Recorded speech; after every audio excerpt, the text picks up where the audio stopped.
Something is changing in global travel right now, and it's not being announced in one place all at once. It's happening quietly across cities, airlines, and entire countries. And unless you're paying close attention, you'll only notice it when your trip suddenly becomes harder to plan, more expensive, or unexpectedly restricted. Because in 2026, travel isn't just growing, it's being managed. Across multiple high traffic destinations, governments are actively shifting away from unlimited tourism toward controlled visitor flow.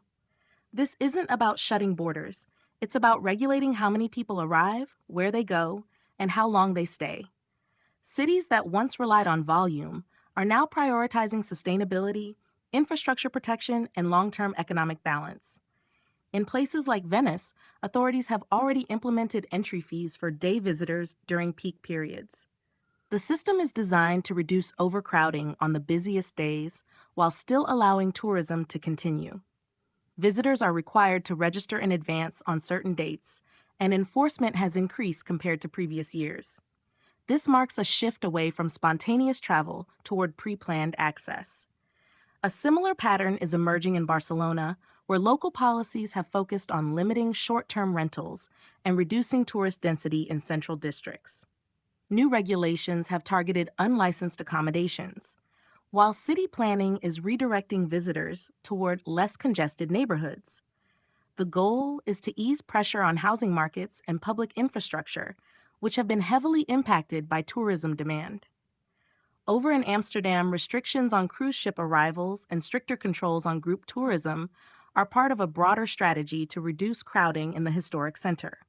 Officials are actively working to reshape the type of tourism the city attracts, favoring longer stays and cultural visits over short, high-volume trips. But this shift isn't limited to Europe. In Asia, countries are expanding tourism, but in a controlled and strategic way.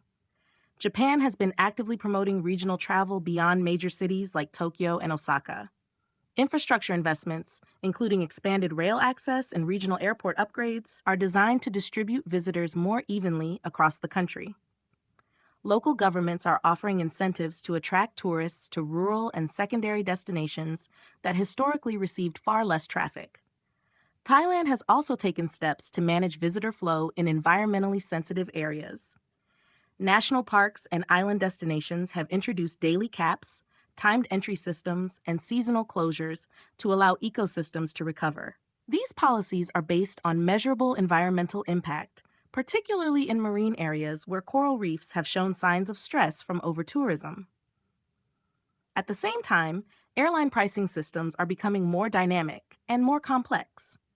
Carriers are increasingly using real-time demand modeling to adjust fares continuously. Factors such as booking timing, route demand, and seat availability have always mattered, but newer systems now respond faster and with greater precision. Prices can change multiple times within a single day, especially on high-demand routes. While there is ongoing discussion about personalization in pricing, publicly confirmed airline pricing models are primarily driven by demand patterns and market conditions rather than individual identity.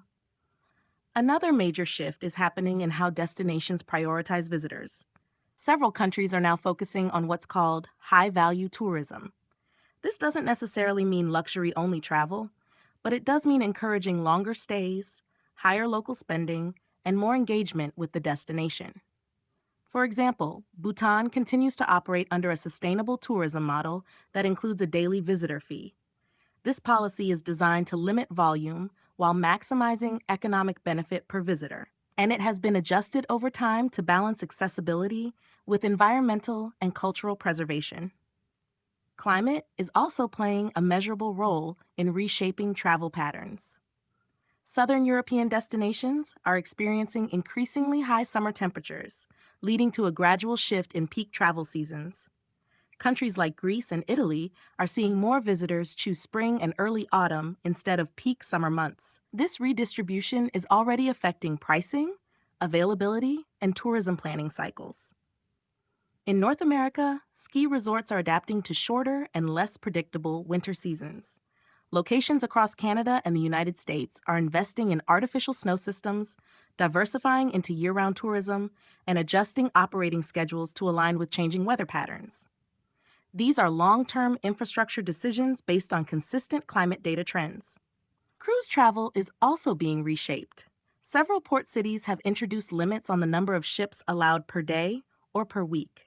This is happening in response to concerns about congestion, environmental impact, and local capacity.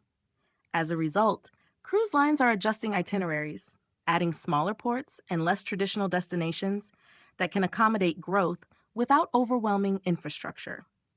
All of these changes point to a single reality. Travel in 2026 is no longer just about demand. It's about control, distribution, and long-term sustainability. For travelers, that means fewer assumptions. Popular destinations may require advanced planning. Prices may fluctuate faster than expected. And places that were once overlooked may suddenly become central to global travel routes. The map isn't disappearing, but it is being redrawn. And the people who understand these changes early aren't just adapting to travel, they're staying ahead of where the world is moving next.